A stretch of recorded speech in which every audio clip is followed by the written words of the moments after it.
Tirupati Janasena incharge Kiran royal పై పవన్ కళ్యాణ్ వేటు వేశారు. Party కార్యక్రమాలకు దూరంగా ఉండాలని ఆదేశించారు.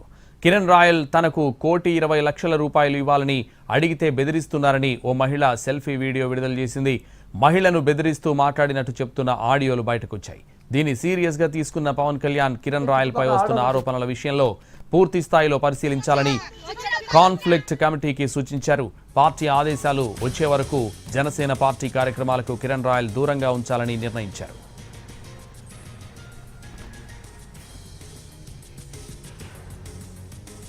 ప్రజలకు ఉపయోగపడే అంశాలపై దృష్టి పెట్టాలని జనసేన అధినేత డిప్యూటీ సీఎం పవన్ కళ్యాణ్ ప్రకటన విడుదల చేశారు. సమాజానికి ఉపయోగం లేని వ్యక్తిగతమైన విషయాలను పక్కన పెట్టాలని జన సైనికులు, వీర మహిళలు, పార్టీ నేతలకు సూచించారు. చట్టానికి ఎవరూ అతీతులు కాదని, చట్టం తన పని తాను చేస్తుందని స్పష్టం చేశారు.